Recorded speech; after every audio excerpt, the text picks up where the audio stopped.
Oh, I'm really excited to be here. This is our first time doing this type of setting, YouTube video we're together. back. We're back. And we have someone special. Yes, we have a new baby. A new baby. Yeah. Little guy. So we wanted to do our birth story. Yes. As soon as possible. He's just a couple weeks old, and we thought the memories are fresh. Yeah. So we should do it right now. Yeah. And we're so sleep deprived. No sé si se nota en nuestra cara que estamos súper desvelados. Pero así es la vida cuando tenés un recién nacido. Yeah, that's life with a newborn. That's true. That's true. Yeah. So it's our first time in this studio. It's the first time you see us in this setting. But we're really excited to start off new YouTube videos using this. We've got a lot to share, a lot of stories we want to cover, and we'll get right into it. But we're going to start with the birth of our baby. Second baby. Yes. You can hear him? Does it sound bad? No, you just hear him breathing. A lot of slurping going on. Bueno, espero que no les moleste que se escucha un poco el bebé comiendo. It's probably okay. I don't know. I mean, it might be cute. All the people love babies, right? You guys love babies. Yep. If you wouldn't love babies, you wouldn't be here because you'd be like, why am I going to watch a birth story? No, that's true. Okay. All right. Let's keep it then. So where do we start? Since the very beginning. Yeah. Well, as you guys know, I had a C-section with my first baby. And when I got pregnant with Jack, that was the obvious. I mean, that I was going to have another C-section. That's what everybody told me. That's what I thought. That's what the doctors said. And I don't know at what point during the pregnancy I decided, you know what? I want to try to have a vaginal birth. So the thing is that my doctor, which I really like this doctor, is the one who delivered Kai. Yeah. Through a C-section. He's a great surgeon. He's an awesome doctor. Being a working mom means balancing a career, social life, and motherhood. And that's where Momcozy Air 1 comes in. It has been a game changer for me and my family. At just 2.4 inches thick, the Momcozy Air 1 is the thinnest portable breast pump, featuring innovative technology for easier pumping. It has a transparent top that ensures effortless nipple alignment. And one of my favorite things is the wireless charging case that can do up to 15 sessions per charge, which is about 3 days of pumping. It is so convenient because the charging case doubles as a storage unit, keeping everything organized. I use it with my Momcozy bra because it's comfortable for pumping and also for nursing. Whether I am at my desk, in a meeting, or on a call, the Air 1 lets me pump in silence, so I can focus on what matters most. It is so discreet that nobody notices that I'm pumping. I love the transparent top because I can check the milk volume faster and easier than ever, helping me maintain comfort and efficiency with minimal adjustments. Another feature that the Momcozy Air 1 brings is seamless pumping, powered by the app. Seamless sync with the Momcozy app to automatically switch between pumping modes, track milk volume in real time, and receive full collector notifications. This hands-free, tech-enabled solution makes pumping more efficient and effortless. And when I have extra milk to store, I use the Momcozy temperature sensing milk storage bag. It changes color depending on the temperature.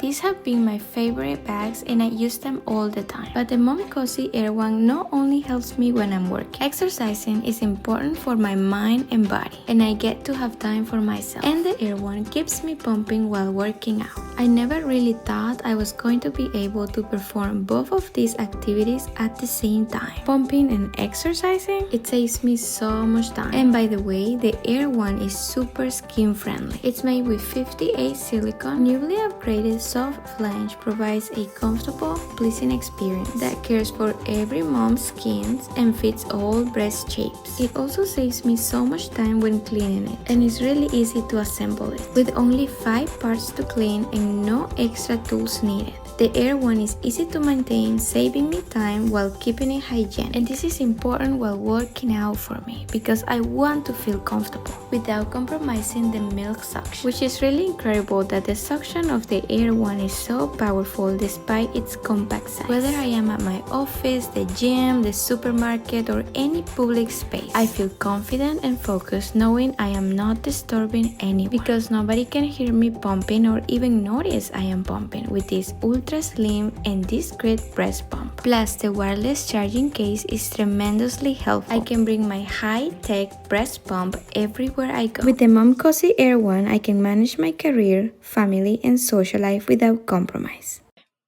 He's an awesome doctor. When we told him, I said we had our first appointment with him like around 4 months or something. Yeah. And I told him, hey, what are my chances to have a natural birth? He's like, no, it is like a 40% risk or something. And he said, I wouldn't take the risk. And then I said, my C-section was 3 years ago. So I think I've healed well. You think I have healed well? Can you take a look? And he said, we won't know that until the birth. So it's a risk. And then he said, some women, he said, you could be not meant to have a natural birth. Maybe you're not meant to have a natural birth. That's what he said. He said, can be genetics, you're short, he's tall, different race. You're not meant to have a natural birth. So that scared me. Even when we got in the car, you were like, he said that maybe it's genetic, like you can't have a natural birth. Yeah. And I said, challenge accepted. Don't tell Maribel she can't. You don't want to tell Maribel she can't. I said, challenge accepted. No, just kidding. I was nervous. I was like, okay, well, I would probably schedule a C-section. But there was a little voice in my head all the time that said, you can do it. There was something como una vocecita que me decía, tú puedes, la verdad que tú puedes. And you also were trying to imagine, like, what if I get a C-section? I will always live with this question in my mind, could I have done it? Yeah. You know? Exacto, because this was the only chance to do it. If I was going to try to have a natural birth after a C-section, this was the only time to do it. Mm-hmm. After 2 C-sections, you cannot try for a natural birth. Mm-hmm. They call it VBAC, vaginal birth after a C-section. So maybe I'm going to refer that as VBAC. Mm-hmm. It's a VBAC. Mm-hmm. So this was my only chance to have a VBAC. And I felt like I should try it. And I always thought, if it's another boy, when I got pregnant, I thought, if it's a girl, she might be smaller, so I'm going to try a natural birth. But if it's a boy, I am not even trying to have a natural birth. And I knew he was a boy, and I still was like, I want to try it. Yeah. I remember we asked, okay, so I want to try, and we spoke with another doctor, Dr. Trim. Yeah. We spoke not with my doctor that I liked, that he said, no, you can do it, with another doctor. Mm-hmm. And she was more positive. I said, okay, can I try it? And she said, yes, but we cannot do it here. She said, here at this hospital, we don't do VBACs because they are dangerous. Si tu útero se rompe durante el parto, es muy probable que te mueras. Es muy probable que perdas la vida. Entonces solamente hay 5 minutos para sacar al bebé. Y para eso tiene que estar listo el quirófano. The operating room has to be ready. Cuando te dicen eso, te pones en que pensar como, no voy a arriesgar mi vida, ni voy a arriesgar la del bebé. Pero I did my own research and I started looking. And Dr. I won't say his name. He was wrong because he said, oh, there is a 40% chance your uterus can erupt. Mm-hmm. And no, there is 1 out of 200 women could experience that. And you can even experience that even if you haven't had a C-section. It's just rare cases. So I felt like I could do it. I thought, okay, I wanna see how the pregnancy progresses and how I'm feeling. But that feeling of I wanna try it never went away. Yeah. I thought as I was getting closer to the birth, I was gonna check out and be like, no, I just want C-section. No, that feeling of I want to try to have a natural birth was getting stronger. Like I want to do it. So what Kai, my first baby, Kai, he had a sickling. What was the name? It's hard to say, isn't let's it? look it up. Asynclitic. Asynclitic. Yes. Asynclitic baby. Hay un término médico, de hecho, para lo que Kai tenía. No es que él estaba mal, sino que su cabecita estaba así. Y no salió, él estaba atorado en ese hueso pélvico, no salió. No, yeah, can you say it again? Asynclitic. Asynclitic Yeah, baby. yeah. He was an asynclitic baby. Yeah. You can say it. Yeah. And that was the reason why I couldn't have a vaginal birth with Guy. Porque venía así. Entonces, there were chances that the second baby was going to come like that too. But how were we going to know if we didn't try it? Right. I knew that the labor was going to be fine.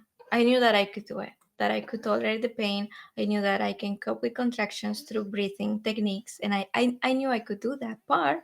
The part I was worried about was the pushing. What's going to happen if the baby, again, is stuck? Yeah. You know? Yeah. So that was the only fear. And then going through another emergency C-section was scary. Porque una cesárea agendada es muy diferente a una cesárea de emergencia. A scheduled C-section, like your mom told me her story, when she scheduled her C-section, she went to the salon, then she went to have dinner, then they got to the hotel, then the next day they had the baby. Really nice. But when you have an emergency C-section, that means you were in labor. For maybe 24 hours. You bleed. Yeah. You were not expecting this. It's traumatizing. Yeah. So emergency. So going through another emergency C-section was scary, but it was a risk. And I think as your husband and the father, for me, all I wanted was the baby would be okay and that you would be okay. Mm-hmm. I don't care how it happens. Yeah. I know that sounds terrible, but it's true. I mean, I actually don't. I would prefer whatever happens, if it's a C-section or natural birth, I want it to be safe, because that's all that matters to me, right? Mm-hmm. Yeah. But so for me, it's easier to be like, oh yeah, get a C-section, you know. But you had to strive to do it.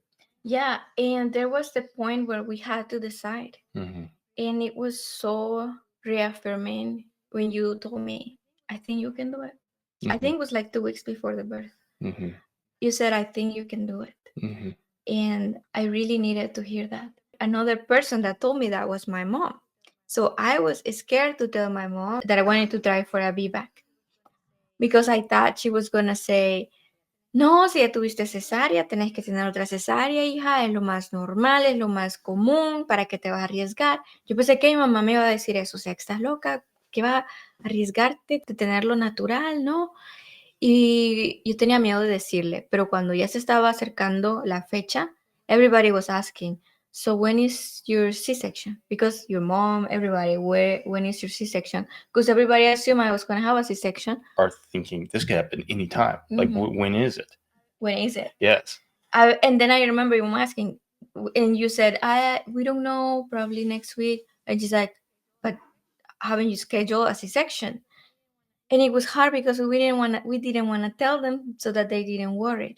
Yeah. But anyways, when I told my mom, I said, okay, I have to tell you this. I'm going to try to have a natural birth. Y me dijo, okay, yo siento que vas a poder. Yo siento que puedes.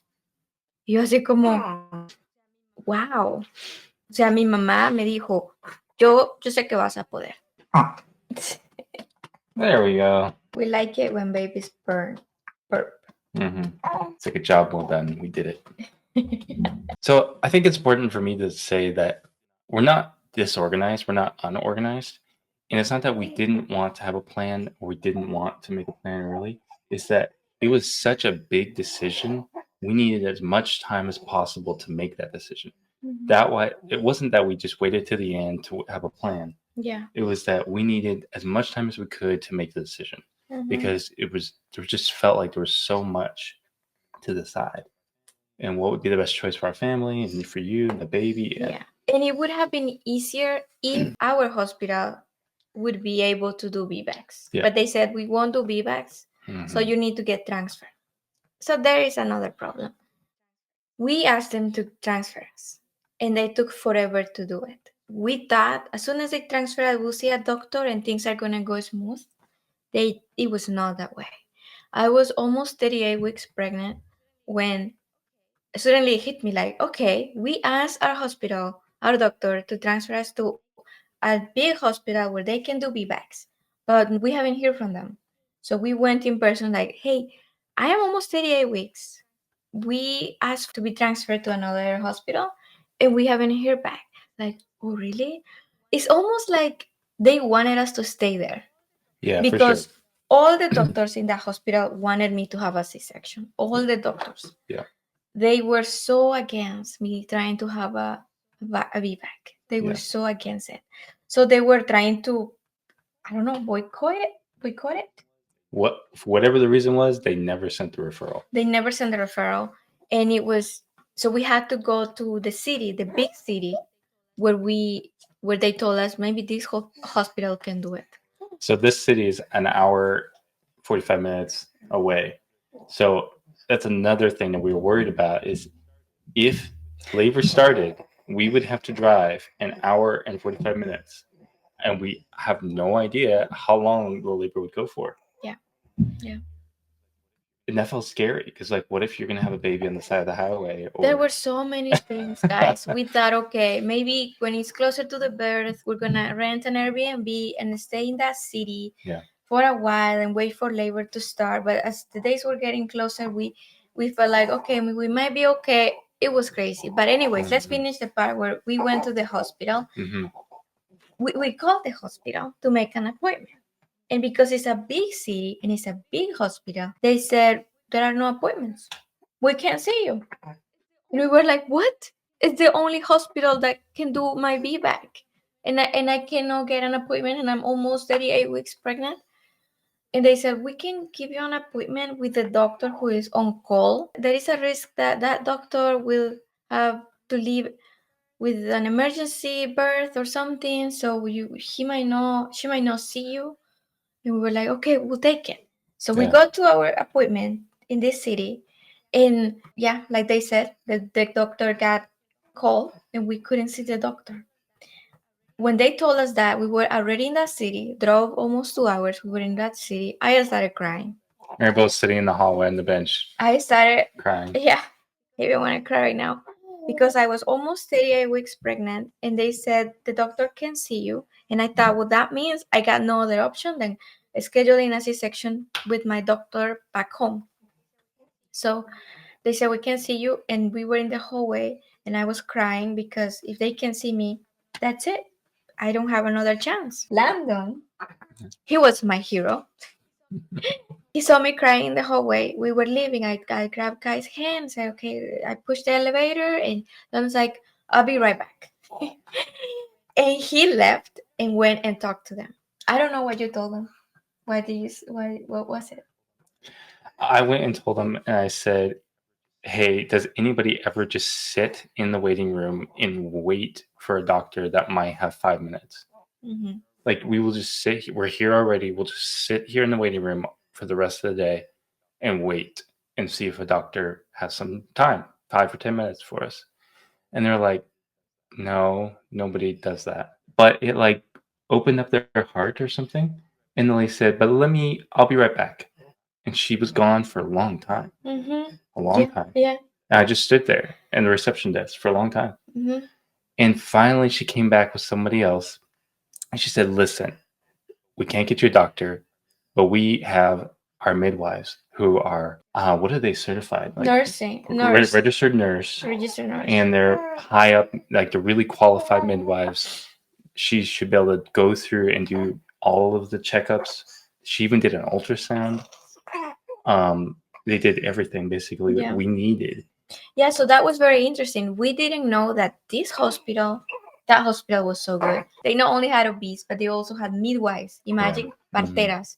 But they worked together They work together which is brilliant. Yeah, in the same department. Yeah. And I never hear of that. If I knew about it, imagine if I knew about it, we would have gone to the hospital since the very beginning and see a midwife because it's in the hospital. It wouldn't be the same scenario where I had a midwife with Kai that was at home. These midwives were not that knowledgeable, I think. No. But these were in the hospital.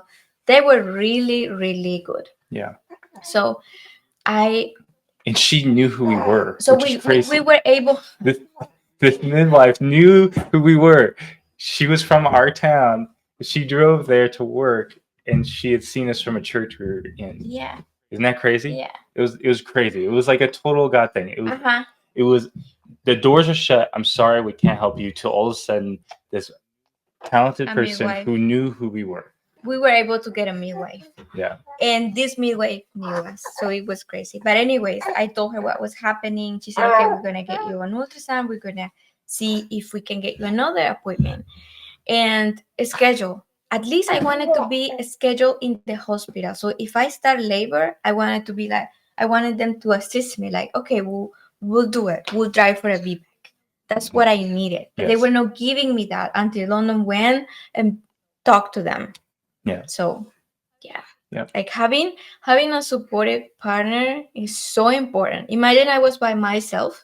If I would have been by myself, I was so vulnerable and so sensitive when they said the doctor is on call, sorry that he can see you. I was just crying the whole way, felt like defeated. I felt like this was my chance to have a VBAC and the doctors can't see me. Yeah. So, yeah. What's that? Anyways, we were able to get an appointment for the next week, but with another doctor on call. But at least we were in the system. At least we were in the system. Like if I start labor, they would definitely see me. Mm-hmm. Okay, but the midwife was like, okay, there is a calculator that we do to tell you what are your chances to have a VBAC, to have a successful natural birth. What are your chances? And she asked me a bunch of questions. And with all the answers, I only got 40% to 50% chance to have a VBAC. Imagine That's not the numbers we were hoping for. No, that was not the numbers we were hoping to hear. She said, because of your chore, the same thing the other doctor, your chore and his tall, your baby looks big. Everybody told me my baby bump was huge. Like, are you having twins? Like that's the those are the comments I was getting. Your bump is so big. Tu panza es enorme. Qué panza tan grande. Entonces yo sabía que el bebé iba a ser grande. Entonces la midwife me dijo eso. Ay, tu bebé está grande. Y luego you already had a C-section. So the next thing you could do is go to your old hospital, your hospital back home, and get your C-section report for the doctor next week. And we will see when she goes through the report, she can kind of estimate, okay, you can do it or not, you can't do it. So that was like, okay, that's what we're gonna do. We went home, went to the hospital, got the C-section report. It was like this big. It was crazy. Kai. So many pages. Yeah. Wow. And then the next week, I was crossing my fingers that this doctor was not gonna get call. Yep. And we won't be able to see her because I was really close for my due day. I was so close. And thank God, that is when we felt like, okay, God is definitely acting here. God is definitely moving strings. He's definitely doing something. He's making doors open that were closed, that they said, you can't do this. Mm-hmm. They said, we have no appointments. There's no way we can get you in. Yeah. And it happened. Yeah. He made it happen. So the next week, the doctor saw us. And she was so wonderful. We went through the same questions again. Okay, what are your chances to have a VBAC? And we talked about all the risk again. Si tu útero se revienta, es peligroso, y esto, y esto. Pero si tú te consideras, if you think you can do it, we can try it. And she said, okay. She went through the C-section report and she's like, yeah, it was asynclitic baby. There are chances your second baby can be asynclitic as well. eso no fue muy alentador.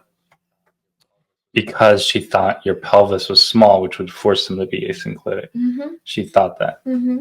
Sí, que simplemente por ser pequeña no podía tener un parto natural porque mi esposo es alto. Y es verdad, porque eso pasó con Guy.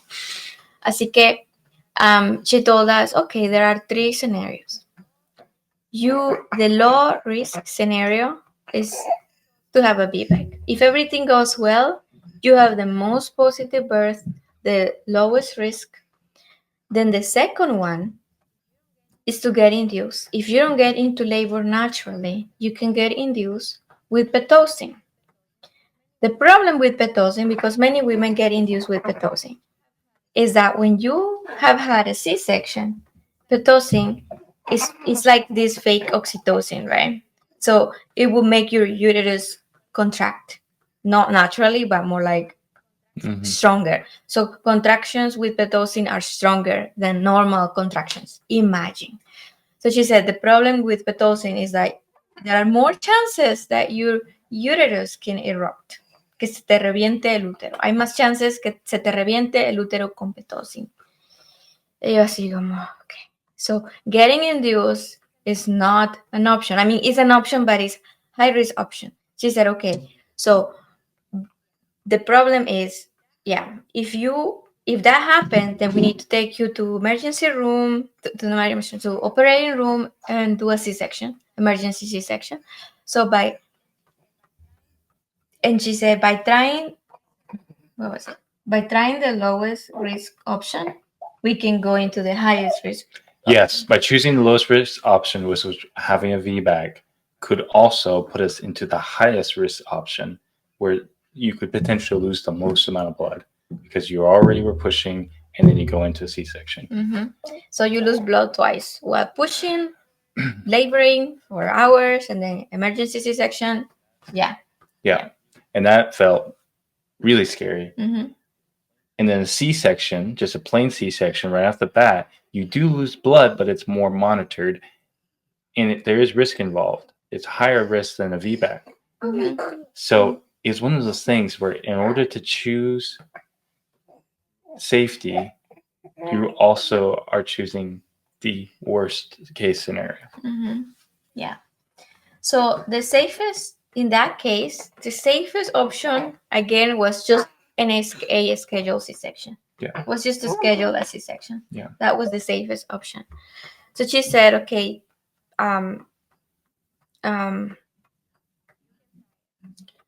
you can try it. So right now, I'm worried. She said, okay, so she said, I am afraid your baby is really big. So another issue was that with Kai, my pregnancy went to almost 42 weeks. Imagine, o sea, más de 9 meses con Kai. Un embarazo de 40 semanas. Con Kai casi llegué a las 42 semanas y no entraba en labor de parto. Entonces, the chances of that happening again were high. With Jack, if my pregnancy was going past my due date, then that means this baby was going to be a big baby too. Yeah. Yep. So she said, okay, let's do an ultrasound and let's try to measure the baby, which is really hard through an ultrasound, to tell through an ultrasound. Yeah. So we went to the ultrasound room and she said, okay, there is usually, what did she say? If the baby is 7 pounds in the ultrasound, that means he's either 6 or he's either 8. Imagine. It's not very precise. It's not very precise. So she said, okay, the baby looks like he's already 8 pounds. I think he is already 8 pounds. In another week, in 2 weeks, in 3 weeks, he's going to be like 9 pounds or more. And that really scared me. So she said, I think the baby is big. So you know what I'm going to do? She said, I'm going to sweep your membranes. Te voy a romper las membranas. A veces, that can induce labor.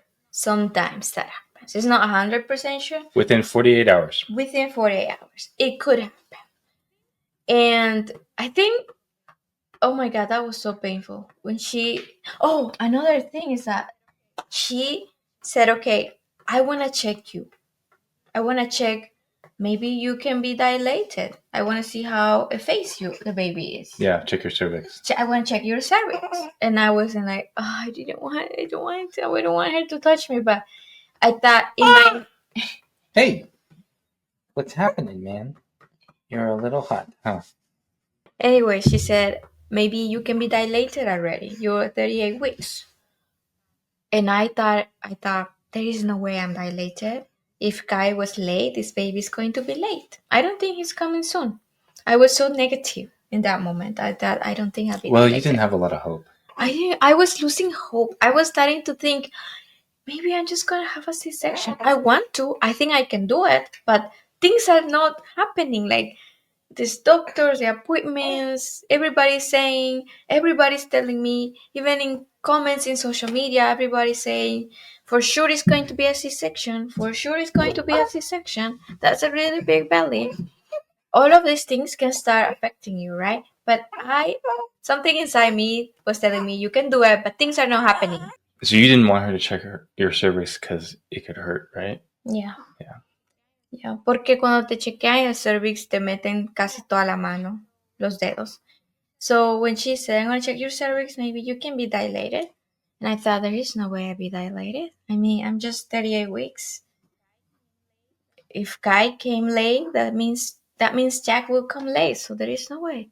And when she was inside of me, her hair was inside of me, she had this amazing reaction. She's like, oh my God, girl, you are 3 centimeters dilated and 100% effaced. 90%. Oh, somewhere in there. 90 or 100. Yeah. I think it was 90. Okay. And you're 90% effaced. And we were like, what? But I'm just 38 weeks. Yes, you can do it. So she told us, if you have this baby early and it doesn't go full term or past term, you have a shot.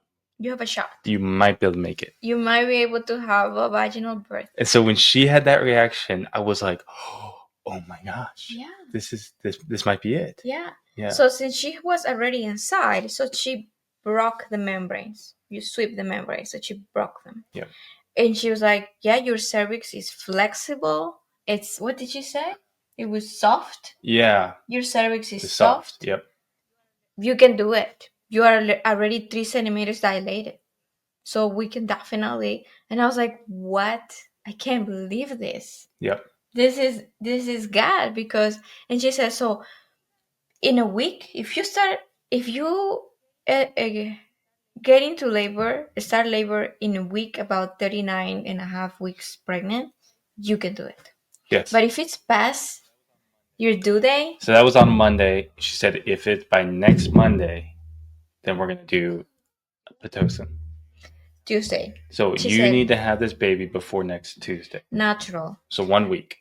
Or you can get induced, but getting induced is such a big risk because with Pitocin, as we mentioned, your uterus can erupt. Yeah. But I still schedule an induction. Imagine, I still schedule the induction.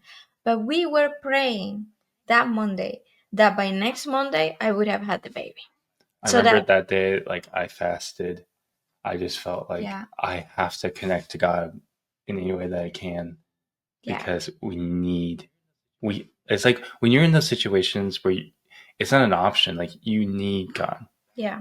That's when you feel like you connect with him. When everything's fine, you can kind of forget about God. Yeah. Yeah. But when you need him, you need him. Yeah. Yeah. We shouldn't forget about God.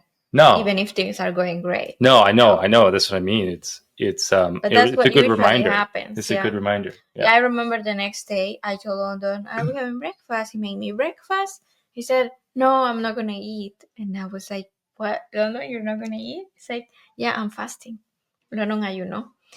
Y oramos y seguimos orando. Y como ella me había roto las membranas, I thought, well, I can start labor in 12 hours. Yeah. And I texted my mom, 12 hours, nothing. 24 hours, nothing. 48 hours, nothing. It usually happens 48 hours, in 48 hours, but it didn't happen. I was starting to lose hope, but you know what? I had decided to get induced, which is crazy. Because we know with Pitocin there was a bigger risk. But we were praying. We were praying and putting everything in God's hand. Yeah. The doctor told us, if I don't see you again, that's a good thing, because she was going to be off shift. Right? But she would be back on shift the next week.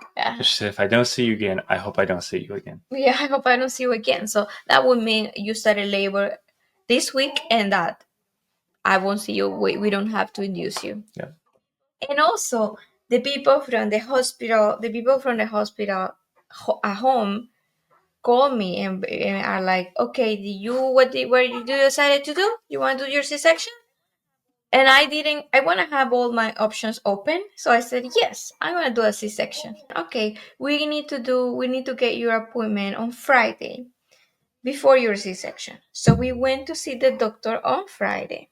It's important to note that you're not lying to these doctors, in that you actually were in it was such a difficult situation that we needed as many options as possible. Yeah. We needed to have all the doors open, because if something didn't work out, we needed to have a backup. I didn't want to say, no, I won't have a C-section, and then in an emergency, crazy thing happened, and I came to labor, and is everything so fast? I have to go to this hospital that is close to my home. Yeah. And they don't do VBAC, so I would have had to have a C-section. I don't know. I just wanted to have my options open, so I said, yes, I'm going to have a C-section. I started doing natural things that could induce labor. That would happen spontaneously, like natural labor. Yeah. Things that could induce labor naturally. Yes. Those are the words. Yes. So the squats, jumping on the yoga ball. What else? Oh, we did the stairs, where you do one leg and then one leg and then one leg. I don't remember, something like that. You help me. Yes. Trying to induce labor naturally. Massages. We did massages. Apricot castor oil. Yes. With apricot juice. Yeah. And, yes. So 2 days before I started labor, we started with that drink. Apricot juice, castor oil, aceite de castor, apricot juice, y almond butter. Yeah. So one of the things I did to try to induce labor, one of them was pumping, using a bomba para sacar leche. And that I felt my contractions started to getting more intense. But actually, it was while she was pumping. While I was she pumping, started having intense contractions. Yeah. But that was a couple days before the real birth. And then we were like, oh my gosh, this might happen tonight. And it didn't. As soon as I stopped pumping, the contractions went away. Yeah. So it didn't happen. Yeah. And then the next day we were like, okay, we're going to go hiking. So we went hiking. We went hike a little mountain that is close to our house. It's really pretty. We finally got him to go to sleep. Yeah.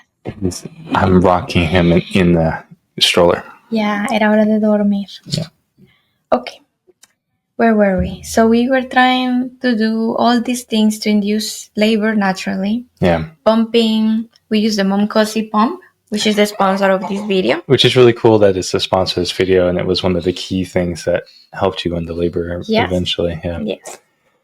Anyways, we went hiking, and on the way there, I was so tired. I was starting to get so tired. But I was starting to feel I was starting to feel negative about it. Like, maybe it's not going to happen. Maybe I'm going to have to get induced. I was so nervous about getting induced because I didn't want to get Pitocin and being the risk to have a uterine eruption. Rupture. It's not eruption. Rupture. Yeah. What? I've been saying eruption. That's okay. It works too. Uterine rupture. Yeah. I didn't want to get Pitocin. Anyways. Hey, if we were doing this in Spanish, I would be terrible. Toasted. Okay, so then so it was getting closer, and our moms were like, okay, it can happen anytime. So I remember we were in a really difficult situation, guys. Well, it's a good problem to have. Both of our moms wanted to watch Kai. Yes. And they were both ready. We never told them. It's like if we were dating two people at the same time. We were like, I remember Kim called London, say, hey, we are ready. I got all these things Kai likes. And my mom called me, hey, I went to the mercado and I got all fruit Kai likes, todas las cosas favoritas de Kai, arándanos, todo lo que a él le encanta, ya lo tengo listo. Y nosotros así como, ¿a quién le decimos que cuide a Kai? Porque las dos querían cuidarlo y realmente es una bendición tener a los abuelos cerca, porque las dos estaban súper disponibles, súper emocionadas por cuidar a su nieto. El único nieto, o sea, es el único de tu familia. Yeah. So we didn't know what to do. It was hard because they're both great. Yo amo a mi suegra. Yo confío en ellos completamente. Confío que lo van a cuidar bien y todo. Sin embargo, pues mi mamá es mi mamá. Así que le dije a los no, bueno, que lo cuide mi mamá. Y que ellos lleguen a verlo o lo lleven a cenar o cuando vengan al hospital, que ellos lo traigan al hospital. Porque como está a 2 horas de donde vivimos, que ellos lo lleven al hospital. Así que eso decidimos. Kim se sintió un poco triste, pero pues ella dijo, yo entiendo. Ella dijo, ella es la mamá de la mamá. Así que yo entiendo. Pero vamos a ver acá y siempre lo vamos a llevar al hospital cuando el bebé nazca y todo. Así que tuvimos que ser honestos con ellas respecto a... Como mi mamá fue bastante... ella fue bastante alentadora. Fue súper para mí que las dos personas que más quiero, mi mamá y London, mi pareja, me apoyen y digan, yo sé que podés, yo sé que vas a poder tener un parto normal. Fue súper importante, fue súper... No imaginé que me caería tan bien escuchar eso de mi mamá, decir, sí, yo sé que podés. Y luego le tuvimos que decir a Kim de que íbamos a apostar por un parto normal. Y pues se preocupó y me escribió y me dijo de que ellos creían que era mejor agendar la cesárea y todo eso por cualquier riesgo. Y yo no le contesté el mensaje porque yo no sabía qué decir, porque yo sabía que ella lo hacía con la mejor intención de decirme eso, porque cualquiera me iba a decir eso. Muchos me decían eso, que era mejor una cesárea. Así que les tuvimos que decir, vamos a esperar a entrar en labor de parto. Así que oren por nosotros. Y eso sí, nos dijo tus papás, your parents, my mom, everyone was praying. Everyone was praying for us. So the day arrived. It was a Friday, guys. It was a Friday. Back to the boob. Yep. It was a Friday. Not any Friday. This was Monday was when we met the doctor. The doctor checked her cervix. The doctor said, hey, I think you can do this. We're going to swipe the membranes.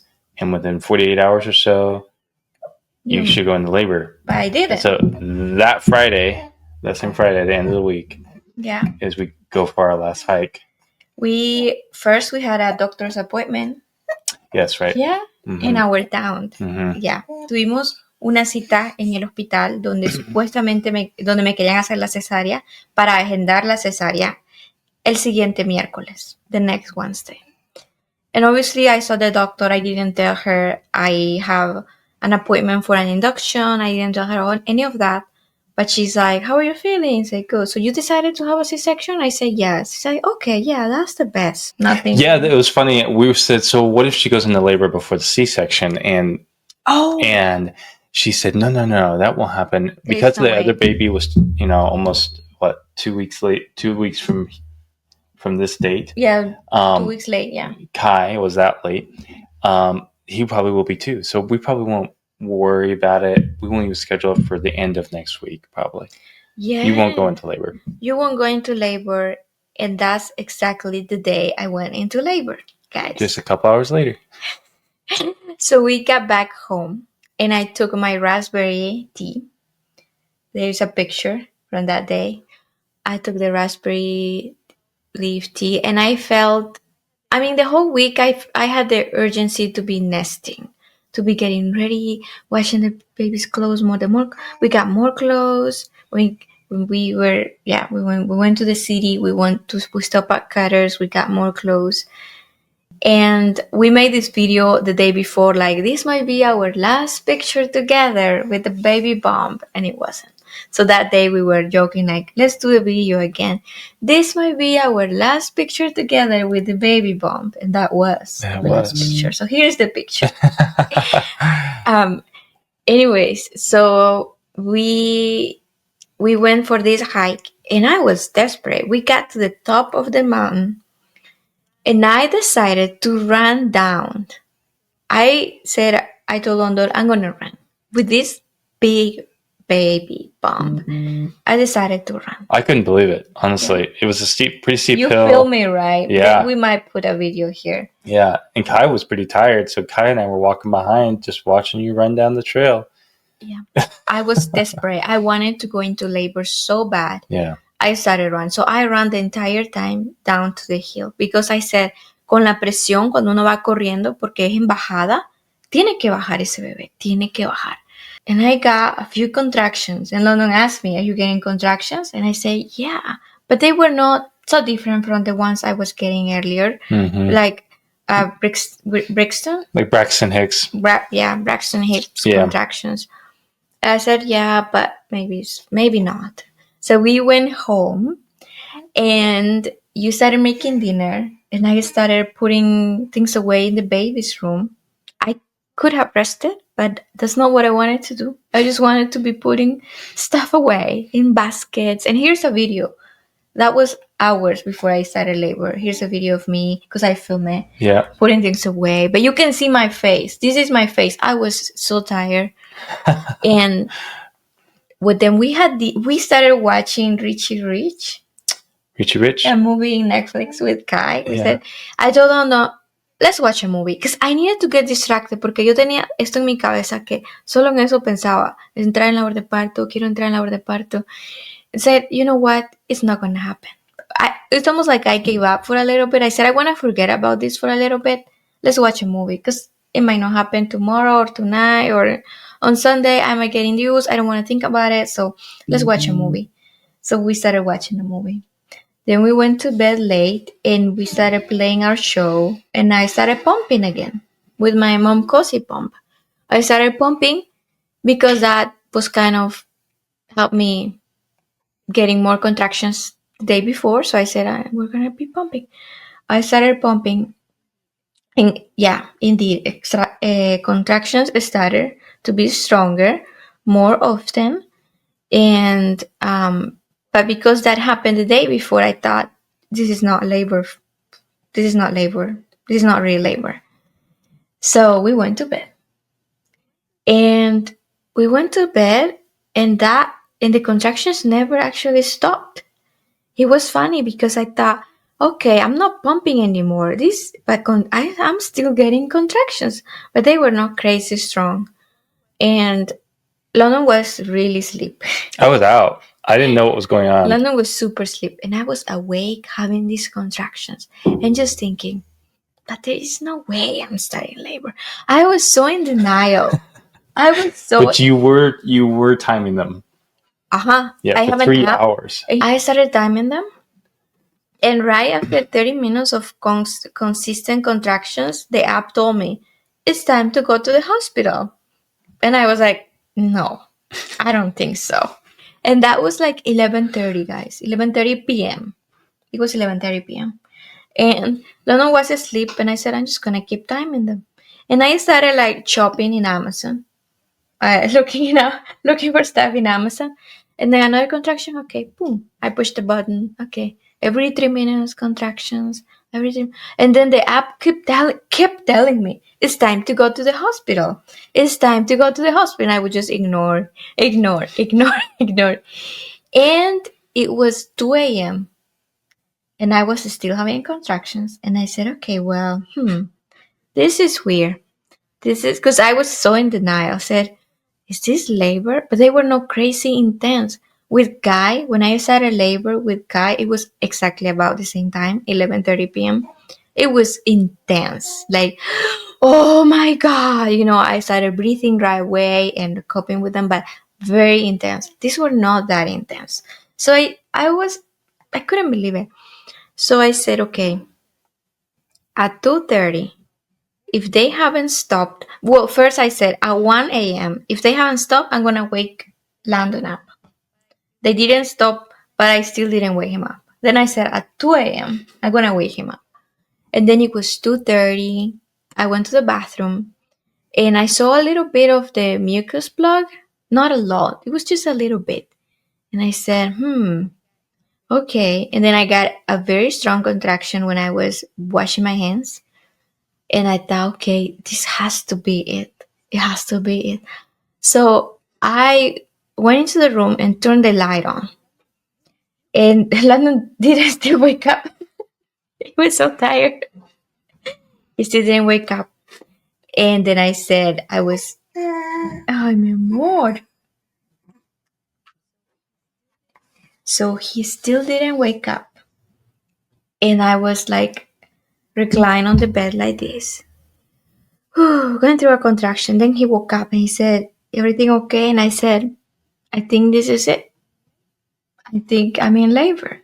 He's like, really? Okay. But he didn't even ask me questions. Like, okay, he got up and he like started packing his hospital bag, or you already had it?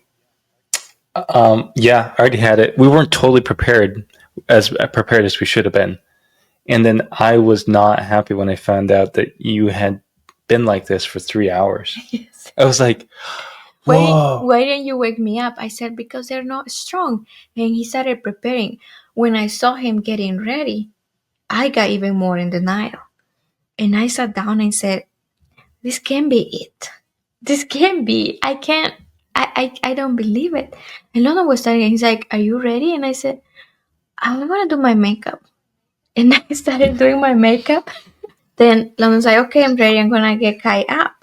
And when you said that, when you said I'm going to get Kai up, I was like, this is real. We're taking him to my mom right now. Which was going to be an hour out of our way. And then 2 hours to the hospital in the city, big city.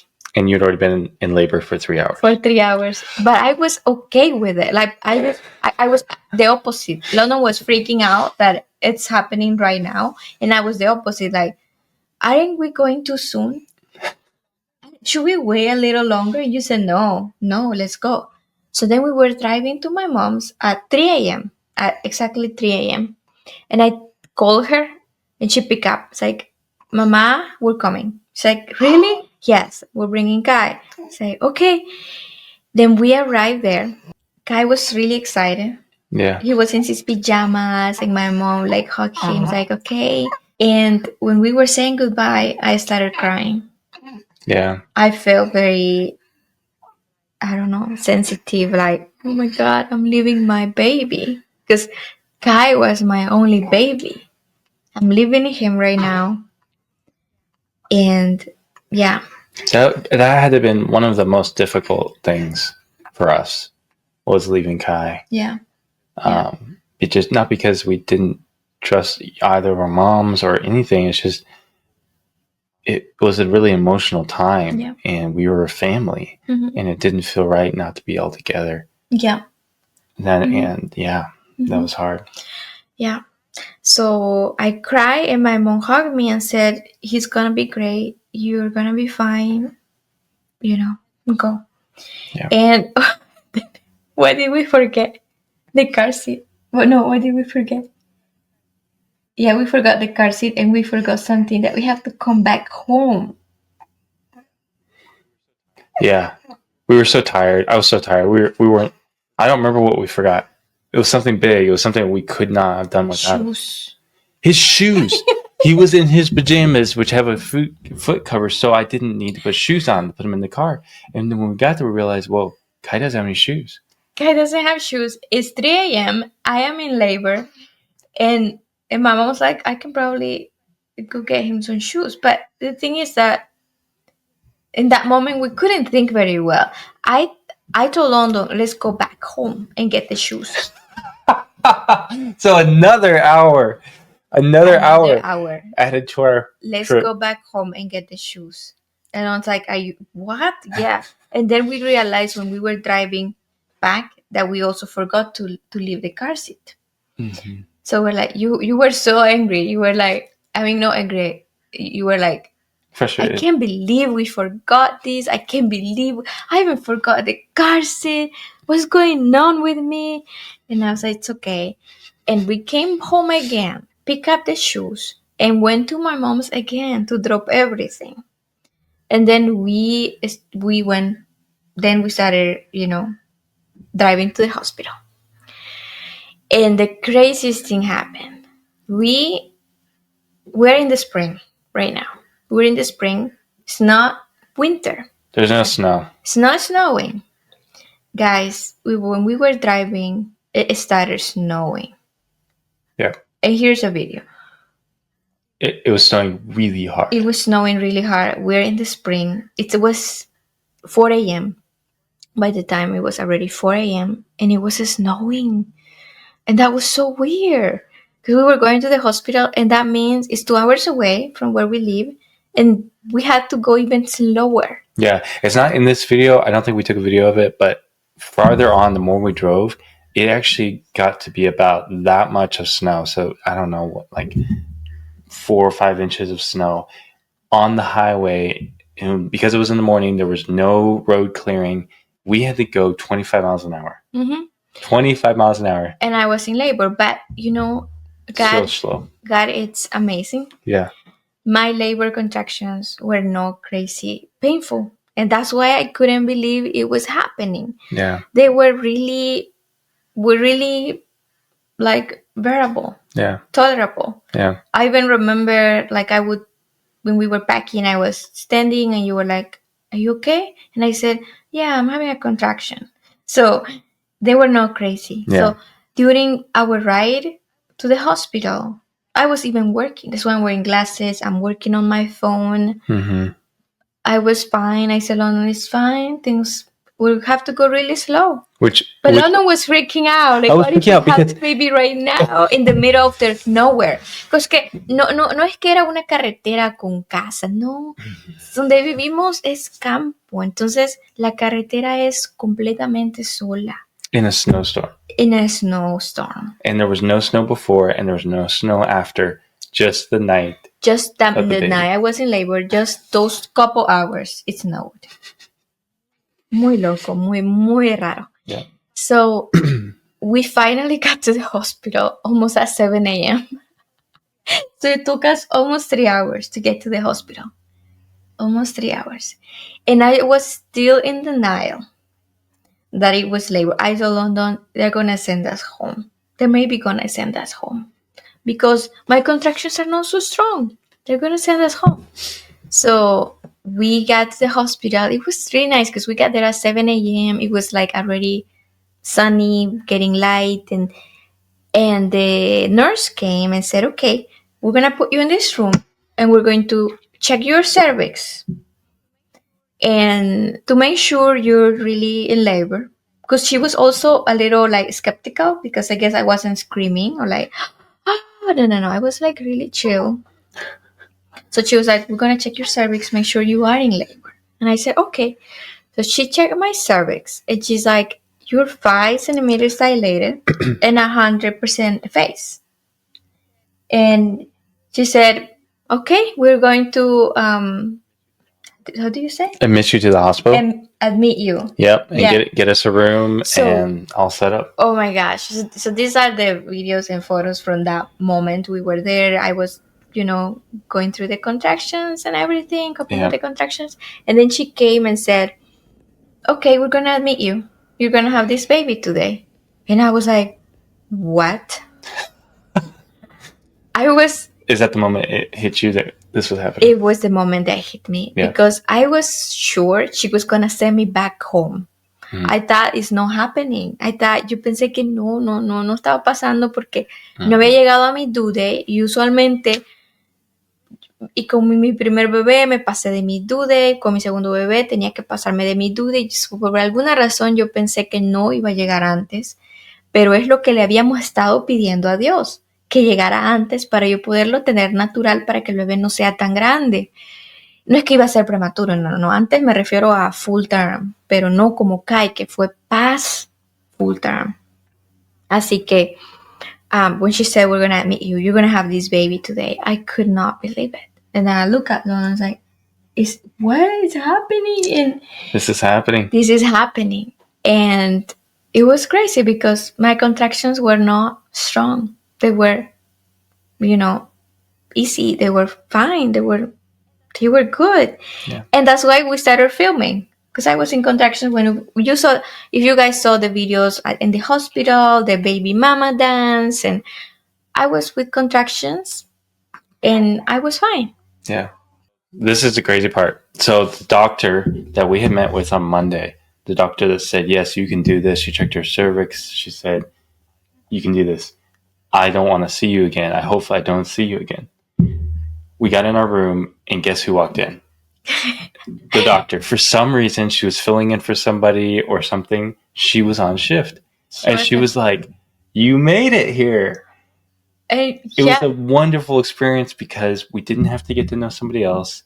It was my doctor. It was your doctor that we had just met that was impossible, that they said we couldn't get into, but we did. And then she happened to be the one to do the birth. Yeah. It was incredible. It was incredible. So what she did say, and this is the scary part. Yeah. She said, because of your condition, like I had a C-section before, I won't let you push more than an hour. Yeah. No voy a dejar que pujes más de una hora. Yeah. No voy a permitir porque es muy peligroso empujar más de una hora. Tu útero se puede reventar. So I'm not going to let you push more than an hour. And that was scary because I had a limit. I had if it doesn't happen, after you start pushing and it's been an hour, we're going to have to take you to the operating room and have a C-section. So that was the thing I was scared about, having an emergency C-section. So I think you worked really hard because of that. Yeah. It was in your mind, I only have an hour. And so every push you gave it all. Yeah. And I think like leading up to that point, I think you started pushing at 10:30 or 10. No, 1. But before that, we need to go back a little bit. Oh, yeah. All right. Don't get ahead of ourselves. So then we went to the other room and my contractions were progressing, but not crazy progressing. So she said, okay, we're going to break your water because my water had not broken. Yeah, that's true. So Dr. Marks, she manually broke my water. Yeah. And that was crazy. It didn't hurt? No. It didn't hurt? Oh, No. Okay. All right. With Kai, I remember when the midwife broke my water, it was just a little bit of water. Shh. That was it. With Jack, when she broke the water, it was like a huge balloon. It was... Shh. It wouldn't stop. Water wouldn't stop flowing. So that's what the big baby bump was. It wasn't necessarily a huge baby or twins or anything. It was water. It was a lot of water. Yeah. When she broke my water, that's when contractions started getting really strong. Do you remember? Immediately. Yeah. Immediately. En cuanto me rompieron la fuente, fue pero inmediato. Las contracciones empezaron a progresar tan rápido. Y they asked me, okay, do you want the epidural? And I wasn't sure. Like I said, no, I can do it.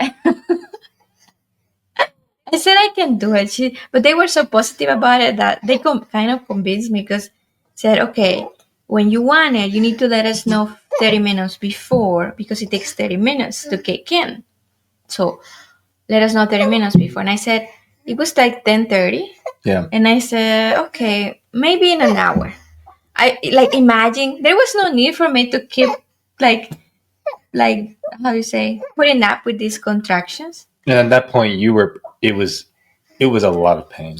It was a lot of pain, but it was intense. I was still like, I can do it. I don't want the epidural yet. But there was no need for me to do that. For me, as the husband, watching you go through that without the epidural, I was like, this looks so intense.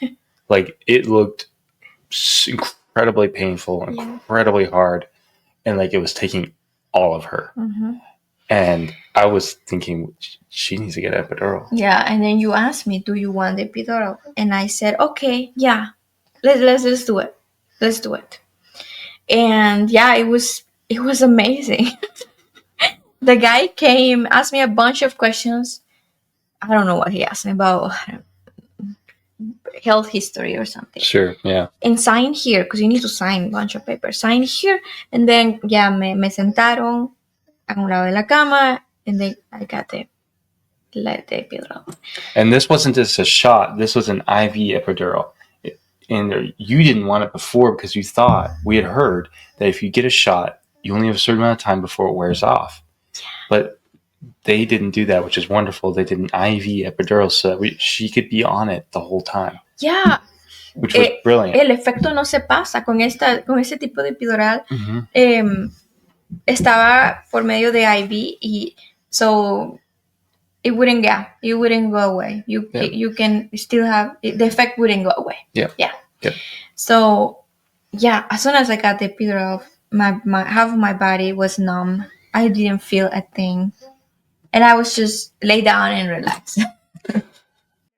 We had like a big screen. There was like a big screen where you can see the contractions getting stronger, and when they get stronger, that means you're dilated more. You start getting more dilated and stuff.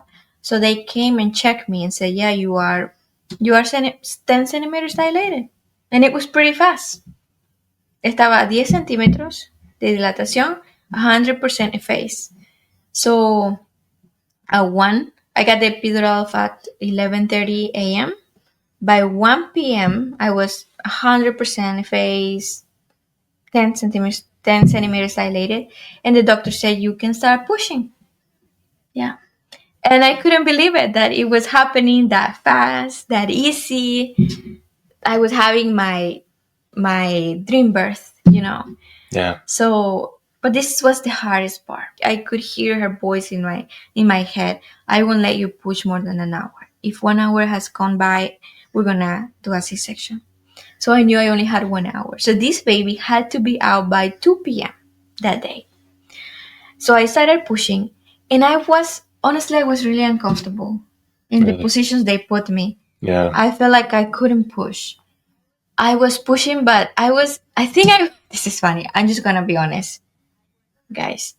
I was pretending to be pushing. No way. I was just making the face, like, ah! But then I realized, like, internally, I wasn't really pushing. I hadn't found the position. I wasn't that comfortable to be pushing yet. Interesting. It's really weird. I was just not very uncomfortable. Yeah. So 1 hour went by, and I was freaking out because she came back and there was no progress. Like, the baby wasn't that low anymore after 1 hour. And she left because I don't know why Dr. Marks left. She had a birth to attend or something. Yeah, but only Catherine stayed. Yeah. So Catherine, let me make space to talk about Catherine. That was our nurse, and I can't thank her enough. Yeah. How supportive she was. O sea, tener una pareja que te apoye is so important, but having a nurse that believe in you was also really important. Yeah. If that nurse would have said, you know what, I don't think we're progressing, I don't know we can do it, that really affects you. But Catherine, she was so positive. She's like, you got this. You can do it. Let's count again. And 10, when 9, 8, 7. So she would count, and then another contraction would come, and I had to push. And she never missed. She never missed counting. She never missed a contraction. And when she counted, she took charge. Mm-hmm. Whereas later on, a nurse switched her out for a break, and the nurse that switched her out was like, I don't even know if she counted. She just never was kind of like, all right, go ahead and push. There was a nurse that she was covering for Catherine, because Catherine, maybe she went to eat something. Honestly, she was there with us at 7 a.m. Yeah. And it was 2 p.m. Yeah. So Catherine was like, she probably went to eat something. Mm-hmm. And there was another nurse. She was really cold and stuff. So nurses, the person there with you is so important. Yeah. It's so important. It's amazing. So when I knew it's been an hour, I started freaking out because there was a clock right here. Like I could see it. Okay, it's been an hour. And I said, you know what? I started pushing and I started doing something really weird. Every time I push, I move like this. She wiggles like she was dancing. I wiggle like, yeah. I wiggle like I was dancing. Yeah. So every time I push, I would do this. Like moving my hips like this. This isn't it weird? And I was so embarrassed for doing that. Mm-hmm. I feel embarrassed, but I feel because we never see that in like movies or whatever. I feel so embarrassed, and I look at Catherine. I said, "This is working for me. Is that okay?" And she said, "Yeah, do whatever you need to do." And I said, "Okay." And that's when I started. The baby started going down. Is when I started dancing. It's so weird. That was my pushing. That was my pushing position. I would go down, push this cloth they put, and I would every time I push, I would just go like this, moving my hips. Yep. Yeah. While breathing. Yeah. You moved your hips while breathing. And breathing. Yeah. So that's what and then after 1 hour, it's like okay, it was 3. It was 3 p.m. So I've been pushing for 2 hours and still no baby. And I thought, okay, Dr. Marks is going to come anytime and he's going to tell me we need to take you to the operating room and do a C-section. But she didn't show up yet. She must have been delayed. She was delayed. Yeah. And it was God because I needed 1 more hour. God knew I needed 1 more hour. So I remember that I started feeling really uncomfortable, like if something was in my butt.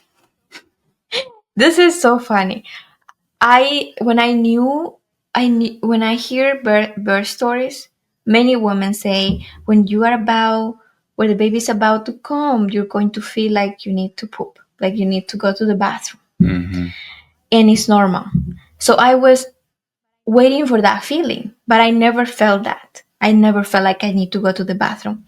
But it was this really funny feeling that something was in my butt, like from the outside in the inside. So it was so funny. I asked Catherine, okay, I want to keep pushing, but what did you put in my butt? Like, can you remove it? Something is in my butt. Can you remove it? And she looked at me and she said, no, that's the baby's head. And I was like, what? That's the baby's head? But I feel it in my butt, not in my vagina. It's the weirdest feeling. Moms will understand this. But it was so weird. So Dr. Marks come and she was losing hope. You can see her face. Yeah, when she came in. She came in and she's like, okay, how are we doing here? Seems like not progressing. And she checks she puts her hand inside. And she's like, oh, wow, the baby's really close. It's happening. It's happening. And she was so excited. She couldn't believe it. Even my own doctor couldn't believe it. Yes. She was so happy. She said, the baby's coming. And Catherine looked at me and she's like, yeah, I've been telling you the baby's coming. And I was like, what is happening? And they said, I couldn't believe it. They asked me, they said, hey, do you want to see his head? And I was like, what? Really? London couldn't believe it either. I couldn't believe it. And it looked like he was just right there. His head was right there. And you saw the face, the head. I just saw his hair, just the top of his head, and just a little bit of hair. Yeah, that was wild. I will say too, during this whole time, Maribel's giving it like as if it was easy, even though she was on the epidural. Like there was sweat coming in her face, and her body was. No! After contractions, her body would tremble because of the pain that it was experiencing, and like she would literally push and fall back on the bed and be asleep. Like she would just go to sleep between the next contraction. Almost like if I pass out. So this is funny. So I had the epidural IV, but I still felt the contractions when pushing.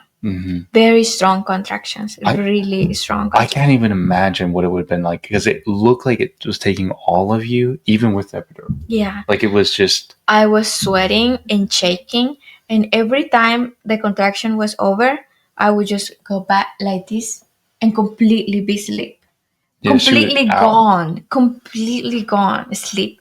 And then I would hear Catherine counting again. I see a lo lejos, 10, 9, 8, 7, 6, 5. And I would go, okay, here we go. For 3 hours, guys. For 3 hours. So I still felt the contractions. I don't know why. Because I had the epidural. Yeah, the excitement in the room just... You can feel the excitement. And I started pushing more and pushing more. And then Catherine told me, just 2 more pushes. And I was like, what? 2 more pushes? I can do that? And at that point... I was dying, but I can do 2 more pushes. Oh my God. They didn't tell me. This was their mistake. They didn't tell me to slow down a little bit because I dared. I think they got too excited. They got too excited. They had no hope, and then all of a sudden it was happening, and they got too excited. They got really excited because they didn't tell me to slow down. And I just pushed with everything I could, like with my entire being. And the last push, it was so strong, and he just flew. Yeah, if the doctor had not been there to catch the baby, it was like a bullet coming out of a gun. Like he just, boom, popped out. Imagine, I always thought baby comes low, like the head and the shoulders. Okay, the baby's here. Now this baby, he was like, yeah, like a cañon. And yeah, when he got out, I remember that feeling. It's the most amazing feeling. Es el sentimiento más increíble que uno nunca lo olvida. O sea, yo siento que nunca voy a olvidar ese sentimiento de cuando el bebé sale. Yeah. Te siente tan bien y es inexplicable. Sentís muchas emociones y tu cuerpo corre esta adrenalina y esta felicidad que ya salió. It felt unreal. Yeah. It really did. You saw, I remember between those moments, okay, this was London's face. He saw me and saw down there, and he's like, he was doing this. And I remember Catherine asked him, are you going to pass out? Yeah. And London, like, he stood up and said, no, I'm fine. And he put himself together. Yeah. I to be honest, I didn't feel like I was going to pass out. I just felt so overwhelmed with emotion, really. I don't think I felt lightheaded at all. Mm-hmm. But the nurse thought I was going to pass out, but I just was like, I can't believe this is happening. Like, I can't believe my wife is going through this, and like seeing her like that, seeing you like that, and everything you've gone through in the last couple of hours, the pain you're experiencing, your body shaking, and I felt like, oh my gosh, I can't believe this is my, I can't believe she did it. I can't believe you did it. Mm-hmm. Yeah. It was overwhelming. Yeah. So yeah, I had a 2nd degree tear, and they put the baby here on my chest. It was wonderful, but then I was getting stitches. I didn't even feel the pain. I remember feeling like moving stuff like this. Mm-hmm. And you could tell the doctor felt pretty bad. Yeah. Right? When she was sewing me. Yeah, she did. Yeah, she did. She felt bad. She knew that, you could see on her face, she knew that they made a mistake. And at that moment, I told her happily, I said, imagine we just met you on Monday, and now here we have the baby. Because that's the truth of it. Like, even if they made a mistake, the baby was good, Maribel was good, and they did an amazing job throughout the process. Yeah. Everyone was excited and happy, and the baby was excited to be on you. To meet his mama. Yeah. It was amazing. I think this is how I felt. This is my personal experience.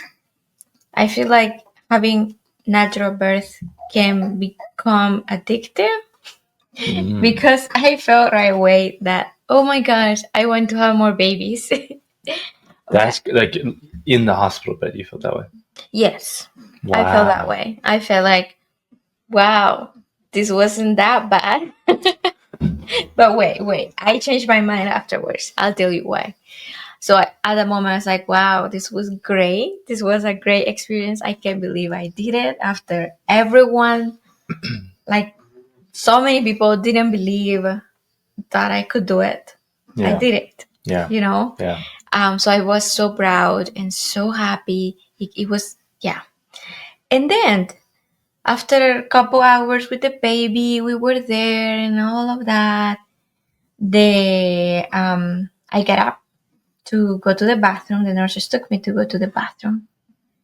Oh my gosh, this pain from the tear was so extreme. Yeah. It was very painful, the tear. Yeah. That in that moment, when as I was walking to the bathroom and my legs were shaking because from pushing for 3 hours and being like that, like open, estar abierta por 3 horas, más de 3 horas, empujando y todo eso, my legs were really weak. They were shaking. So I was like walking like this. And then I felt so much pain that in that moment I thought, wait a minute. This is as painful as having a C-section. Yeah. And in that moment I was like, wait, what? Me bajaron. O sea, I felt scammed. I felt like, what people told me that when you have a natural birth, it doesn't, after you go through the worst pain, whatever, but then after you have the baby, everything is cool. You walk normal. But I couldn't walk normal because I had a 2-degree tear and my legs were really weak. So I thought, oh my gosh, what? This is so painful. But then I was wrong because to compare the two. Because obviously the healing was so fast.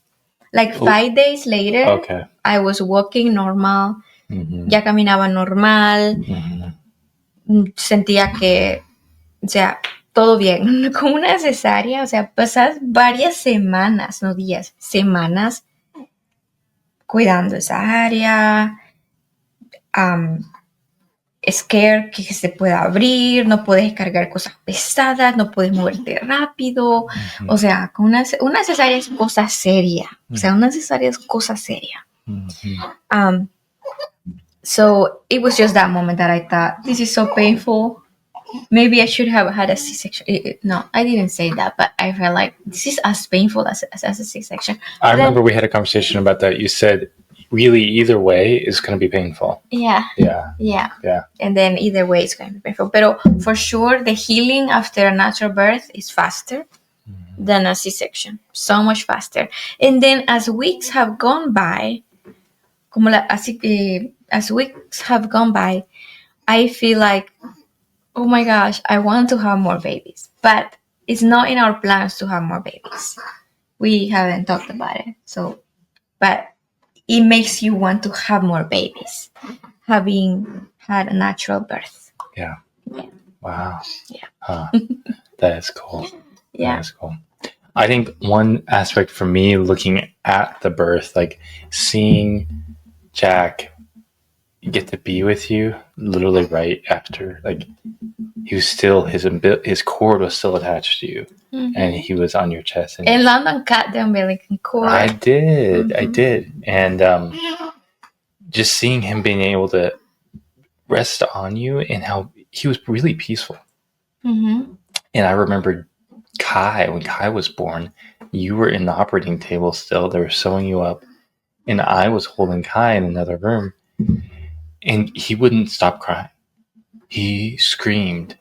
I couldn't do anything. Imagine. I couldn't do anything until you were out of the operating room and back in the hospital bed. I nursed him, yeah. And you nursed him. Then it was, I don't even know how long it was. How long was that? Y eso que mi cesárea fue rápida. O sea, yo tuve un buen doctor.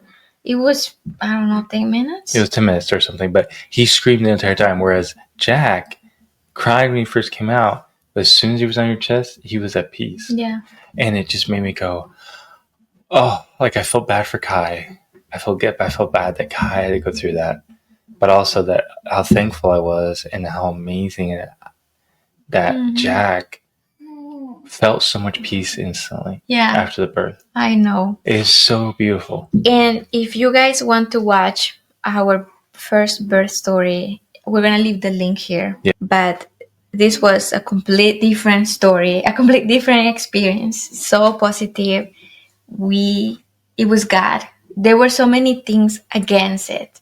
You know, when a doctor tells you, I don't think you can do it, when then another doctor tells you your chances are just 50%, and then another nurse tells you, no, you know, you're probably not meant to have a natural birth, cuando todos te dicen que no puedes y que Dios dice no. Usually, when you have a natural birth, the hospital releases you the next day.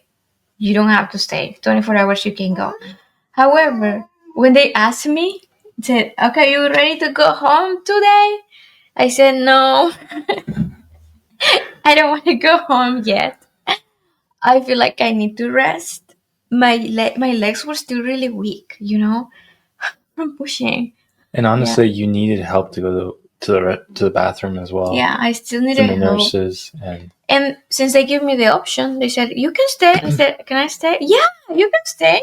You're fine. You can stay. So we were like, okay, but we need Kai. We miss Kai. You have no idea. After we had the baby, we were like, okay, we are still incomplete because we need Kai.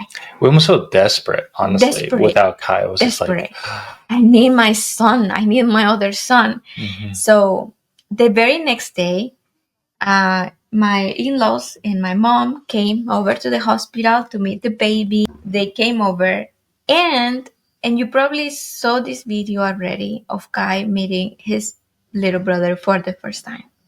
And we filmed it. And it's just, it's so special. And then they left. And we thought, okay, we're going to go home tomorrow. You know, London wanted to hold Jack a lot when we were in the hospital room and wanted to do skin to skin. But London, somehow, his body temperature is so hot. He's really hot. Like, I can tell because when we share bed. I mean, obviously, you know that. What? Scandalous. We share a bed. If you did it. I was on couples and share bed. Oh, that's true. We share bed because it's cold, right? When he gets up really early, él se levanta muy temprano porque va a correr. Cuando él se levanta es cuando a mí me da un gran frío. Entonces, you can tell that he keeps the bed really warm. Anyways, he was holding Jack the whole time, skin to skin. So Jack got really hot. He got really hot. And poor guy, pobrecito. And then the nurses come and check him, right? Because he's a newborn. They come and check him all the time. And they said, okay, he has a fever. And we were like, what? A fever? Like, yes, this is really serious. It's serious when a newborn has a fever. Yeah. So they take him, say, we cannot let you go today. You have to stay another You have to stay another night. And we should have just gone home since the beginning. We should. Said you have to stay because we need to do some tests. And we were like, but we were so looking forward seeing Kai. So then London calls his mom and said, hey, can you please bring us Kai? And the hospital is 2 hours away from where they live. And they brought him, and he spent the night with us at the hospital. And we felt complete. We said, a toddler, a newborn, I cannot even stand up yet by myself because I have a tear. But we're fine. We're going to be fine. We are happy together. He was with my mom, and of course he was happy. But when my mom told me, because my mom was honest with me, she said, he's been great. But this morning he asked me, ¿Y mamá y papá? And her heart was like, oh. And my heart was like, and it was so hard. And then, yes, they ran all the tests for Jack, and he was perfect. He's a perfect, healthy baby. Nothing was wrong with him. He just got really hot because London, you're really hot. I'm really hot. We decided to stay in an Airbnb in the city. Yeah. Because we thought Because with that it's more convenient, and I felt like it felt like a vacation, kind of like a vacation. You can see the house tour of the Airbnb we rented. Yeah. Yeah. So we were out an entire week. I started labor Friday night. We got back the next Friday. So that was the experience. And when we got home and we brought the car seat inside the house, I started crying. Remember? Yeah, because there's this feeling before birth, you don't know what's going to happen. Like, it might sound extreme, but you kind of like, am I going to come back? Am I going to come back? Yeah. Am I going to make it? And just that relief of like being home. I'm home and everything went well, and I had my dream birth, and Yeah. He's here and he's perfect, he's healthy, and I saw him there in the car seat, and I started crying and thanking God. I haven't stopped thanking God for this experience and for everything. Yeah. That it wasn't easy. It wasn't an easy birth necessarily, because other births, I've heard so many stories that I push him in 10 minutes. I push him in 4 minutes. Well, I push him in 3 hours. It was not easy. And then I tear. So that's fine. When I was praying for the birth, I told God, I know you left this thing about women having pain when having their babies, and I accepted. I want that. I don't care about the pain. I can tolerate the pain. I can do it. I know I can do it. But I just want to be healthy and the baby healthy. I just want this to go smooth. I don't care about the pain. I didn't ask for an easy birth. Maybe I should have. Yeah, you should have. Maybe I should have asked God, can I have an easy birth? No, I said, I want a difficult birth, but I want it to be good. Like the outcome that both of us are healthy. So it happened. Yeah. And God listened to me despite everyone telling me that no, you can't do it. Yeah. We've come away from this experience feeling so thankful for really good medical help. Yeah. The people who really are skilled, who really care, like there's a huge difference. It's crazy. Yeah. It's out of this world different. And there's 3 people in particular that really helped us. And one of them was a lactation consultant. And it my makes nurse, a world of a difference. So a nurse and Catherine, yeah. We are just beginning our baby journey, and we're really excited to share everything with you guys. We have a lot of content coming, especially in the next couple of weeks. Well, thank you all for your support. Thank you for listening to us. If you haven't already, like this video, subscribe to our channel, and comment what you think. Tell us, tell us what you thought, and we'll try to reply back if we can. Yeah, and there are more stories coming. There are more stories. Thank you. Thank you.